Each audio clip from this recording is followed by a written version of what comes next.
G'day everyone, my name is Nick Ryan, Australia's leading wine writer when judged by height. I'm the wine writer for the Australian newspaper, and I'm here today on a cracking Barossa morning with Jess Hill-Smith, sixth generation of the Hill-Smith family who have made this place, Yalumba, what it is, and Kevin Glastonbury, who's a senior winemaker who's responsible for many things here, but specifically for our purposes today, the man who drives the team that makes the Yalumba Caley. And we're here to look at the 2016 vintage of the Caley today in this fabulous old cellar at Yalumba. By looking at the 2016, we want to go back and tell the whole story of what has been one of the most exciting wines to emerge from this country in the last 10 years. I might just ask maybe you, Jess, a little bit about Fred Caley Smith, and we know from the research that you guys have done here and through the archives that Fred was a man who travelled the world with an open mind and an inquisitive eye. So can you tell us a little bit about who he was? Yeah, we had sort of no idea how important he was to the Yalumba story. He was the eldest son of the third generation of the Smith family.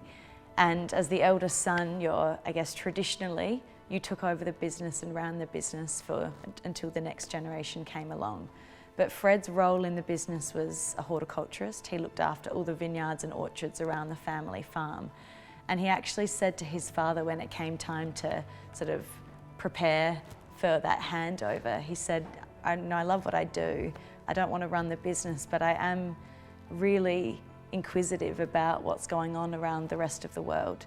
I'd love the opportunity to take our Yalumba wines and our wares to different markets around the world so I can learn more about my craft and take our Yalumba story to the world. Fred was a 27-year-old man in 1893 who asked his dad if he could take a 2-year overseas trip. His father, Sydney, said, I'll let you go as long as you make sure that you keep detailed records of everything that you're doing on this trip. So he sent Fred on his way. It was May 1893, and Fred got on a boat and sailed for 4 months over to the US. And he kept his word to his father and wrote detailed letters home every couple of weeks, 20-page letters back to back, detailing all the things he was observing, people he was meeting, things he was learning. So this was a huge part of our history that we had no idea about until it was our 150th birthday at Yalumba. So we celebrated 150 years of family winemaking in 1999. And we had to fix the staircase that went up to the top of the clock tower building here. And underneath that staircase, we found this box full of old letters that Fred had written home to his dad. And it just uncovered this whole colourful history, the story of this man that meant so much to the business that we just had no idea about. So to have this gift of a story that painted a picture of the life and times of what was happening in the world in 1893 to 94 over those 2 years, it gave us an opportunity to delve a bit deeper into what Fred did on that trip and why that meant so much to where we headed. Yeah, and I think the world over the last 30 or 40 years has become quite used, take the last year and a half out of it, but has become quite used to Australian wine people knocking on the door and dragging the bag is the expression we use to go out and tell the story of their wares. But back when Fred was doing it, it's an unheard of journey, really. It's an amazing journey, and I've said this to Jess a number of times because I have heard it a number of times. I don't ever get sick of hearing the story because living in Anguston now it's a couple of thousand people. Back then it was only a couple of hundred people. So for that person, Fred, to head out into the world would have been just crazy. How could he have done it?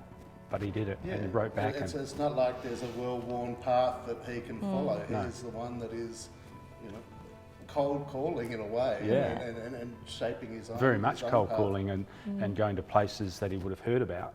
And just walking in saying, hi, I'm Fred from Australia. It's like, how crazy is that? Fred from Anguston. Yeah, Where the hell is Anguston? This is, it's a chicken and the egg question in a way. Is it the wines you're working with push you towards style, or do you have a style in mind and you try and find the wines that get you there? It's a really good question.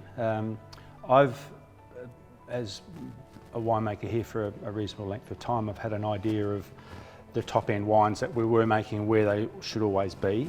And for me, being a Coonawarra Cabernet Barossa Shiraz, it was always going to be driven by a wine with good fruit drive aromatically, but structurally it needed the poise and the definition to sit as a wine that's beautiful as a young wine, but a wine that will develop with the integration of the tannin into that structure. So that's what really drove it, and 2012 supplied what I was looking for. So the blend was put together, and that was just the start of the journey. I remember that 2012 well, and we talked about it being a wine of sort of admirable restraint and balance, and and elegance. And so you go on from that vintage, and you start, you make the next couple of vintages. How does that work when you've hit the ground running so impressively in 2012? You've got to keep the momentum going with that. How do those next couple of vintages work? What do you do you just keep reinforcing the original idea, or do you look to shape it and evolve it? The great thing about the first 5 vintages now that we can sit back and look at those is that the 5 vintages are very, very different vintages in growing conditions and stylistic offering. And I think now we can sit back and look and reflect back on those and go, we are really achieving what I was setting out to achieve right from the start, is a wine that sits at the top end, but it's a wine that is not homogenised and not dumbed down, that's not the right word, but homogenised to fit into a grouping where they all are similar. So by that, what I'm referring to is their vintage definition. So 2012 was all about the fruit drive and the structure and the pristine length through the palate. 13 was a slightly warmer year, and frosts, and the berry size was much smaller, so concentration and tannin drove those wines.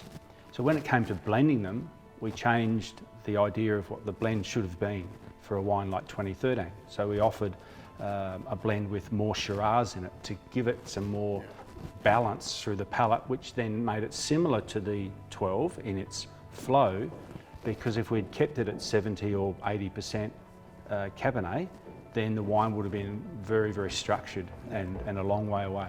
2014 came along, which was a cooler year and a wet year in a wet vintage at times in February.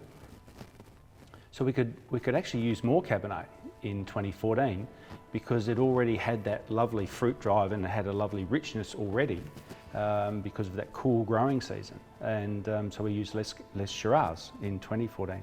So we started to then get into this, we're blending a wine for the season. And we're blending it to be Caley, which is at the top end, which is loosely all about fruit drive and structure and a lovely pristine palate. But the percentages that we're playing with are very different because we're really trying to understand what the effect of that vintage will give us, not only as a young wine at release, and not forgetting that 2014, we had only just bottled the 2012, and we were still 3 years away from releasing the very first one. So it was still conceptual, but that's the groove that we got into. After 14, I realised where we were going as far as stylistic offerings. So whilst that initial thought was there, the vintages then started to weave where we ended up in. Are we starting to see some consistency of fruit sourcing, whether it's particular blocks down in Coonawarra or particular vineyards for Barossa Shiraz? Are you seeing the same sort of parcels popping up year on year as saying to you, these are Caley parcels? Absolutely. When we started, there were certainly some, I guess, very loose guidelines about the choice of some of the vineyards. The number one, hands down, is it's our own Coonawarra resource, and it's one block that we've used. So that's always a given, and that's always been one of our most consistent blocks every single year. So that's why we work with that block. The Barossa Shiraz vineyards have alternated a little bit, and we do have a lot to choose from. Yeah. We are a Barossa winemaker. It's a handy resource there. But we are, the last couple of years, 15 and 16, and now going forward, really looking to concentrate on two main vineyards. So we have a Barossa Valley Shiraz, which was planted in 1901, and then an Eden Valley Shiraz. So Kevin, that Eden Valley vineyard, what did you need to do viticulturally to elevate that to the level you needed? The Eden Valley vineyard is one of those company vineyards that was just always a great vineyard year in and year out, but it never reached the absolute top end because we didn't, I guess, target it. We targeted our much older vineyards to head for other things, and it was just very consistent anyway. It's only the Barossa when people talk about a 50-year-old vineyard, it's not getting the attention that the old ones get. It's just a baby. But I guess we were challenged by Robert in the early days to say, well, what about this vineyard? And I think there's a lot of emotion with the vineyard because it was arranged to be planted from Jess's grandmother, Helen Hill-Smith. And so that part of the winery was owned by Helen. So they, as I said, planted in 1968 to 1971, and I think Robert was really, with the hut sitting around it, was like, well, can we use this? So we have used it in great years. But then over the last few years, 5 or 6 years, I guess, we've put more effort into it with water restriction, a bit more severe pruning, and balanced pruning to give a crop that's more balanced on the vine itself, and opening it up by then maybe some shoot thinning, some leaf plucking, that sort of thing.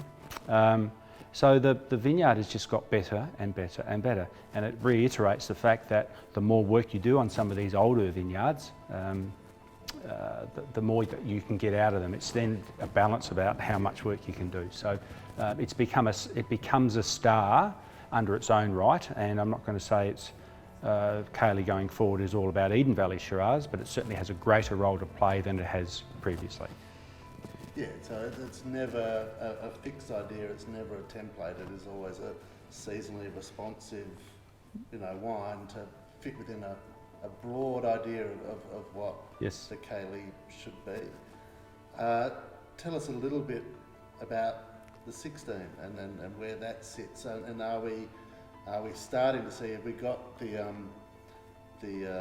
statistical data now, with 5 vintages under the belt to really say that there is a Caley style that we understand? Yeah, I think the style starts probably in 14, in the evidence of Coonawarra fruit really shining. I think in 12 and 13 they were great wines, absolutely great wines, but probably not wines that you'd pick up and smell and go, well, that's a Coonawarra driven wine. Yeah. Whereas 14, absolutely. 15 and 16, right in the core of the aromatics, you can smell the Coonawarra fruit. And I think that is really a driver for this wine because it's a Coonawarra Cabernet. That's what the label says. Yeah. So if that's your driver, then you really have to pay respect to that and have that aromatic. And so whilst, as I said, the 14 drove it, I think 15 was a riper year, and it gave us a little bit more mid-palate weight and depth. Yeah. So if anything, palate-wise, that one probably sits a little bit outside the stylistic drive, but I think we really hone in on the 16 with a pristine balance of fruit. There's sweetness of fruit, which illustrates and reflects the 2016 being a little bit riper than a couple of the early vintages, but certainly not a ripe year, but it's just beautiful fruit drive, but a little bit more sweetness in the palate. And I've said this a lot in recent times that we've been tasting and starting to showcase this wine, is that it, to me, reflects 2012 as a wine, more so than the others, and 12 has been some people's benchmark. But I think the aromatics and the structure of the wine are very similar to 12, and the vintages, 12 and 16, are actually quite similar. Yeah. in their growing conditions. What we do have in 16, as I said, is that lovely little bit of sweetness in the mid-palate, which is quite intriguing and almost a little bit exotic in the way it sort of flows through the mouth, whereas the 12 was all about the pristine, seamless structure and flow. There's just another element with the 16 coming. We should probably have a look at this 16 just to see, you know, if this wine does. I'm more than happy, Nick. Live up to the solid foundations already laid for it. Cheers. Cheers. Cheers. But immediately you see that that bright sort of clarity of fruit there, but you know, the wine isn't shouting at you. The wine is just sitting there quite.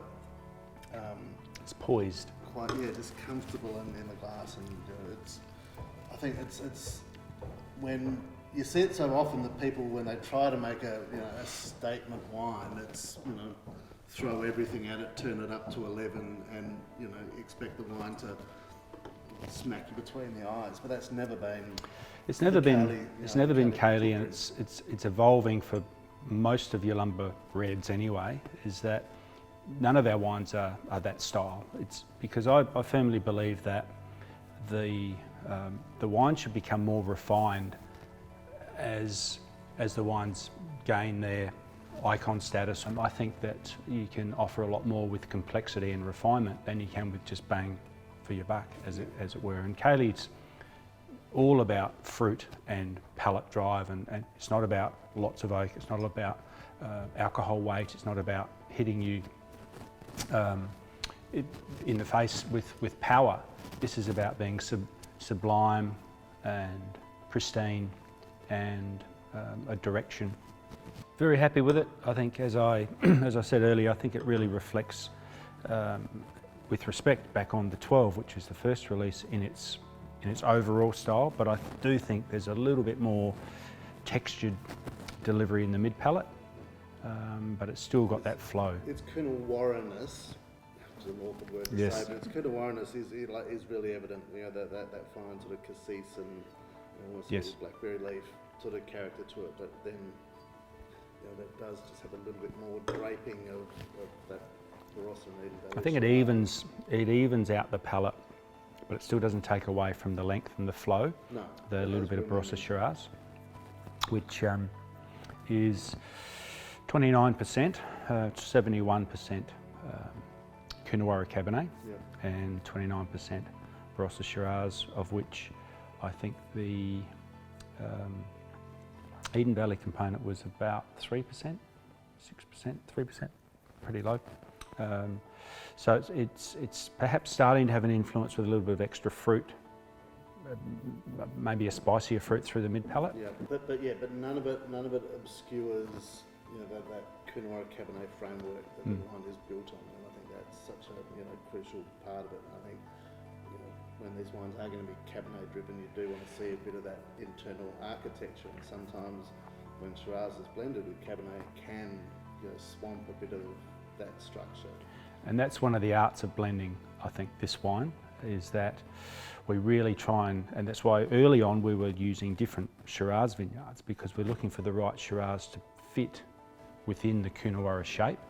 And you're right, if you have too much Shiraz in the wrong years, or if it's a Shiraz driven, perhaps the mid palate can be a little bit too voluptuous and rounder, and then that takes away the essence of what the Coonawarra drive should be all about. So I guess that's the art of, and when we do look at the different percentage blends over the 5 vintages, they're different, but they are reflective of what the vintage supplies us. Yeah. Look, and I think it's absolutely worked in this one. It's a very complete, harmonious wine that nothing seems out of place, and it just has this really assured momentum across the palate, and these beautifully fine, persistent, dusty tannins. It's a beautiful wine. Thank you, and I'm happy to hear that. So here's to the 2016 Caley. Cheers. Thank you, Jess. Thanks, Kevin. Nick. And thank you, Jess. thank you, Fred Caley Smith. Cheers. Fred.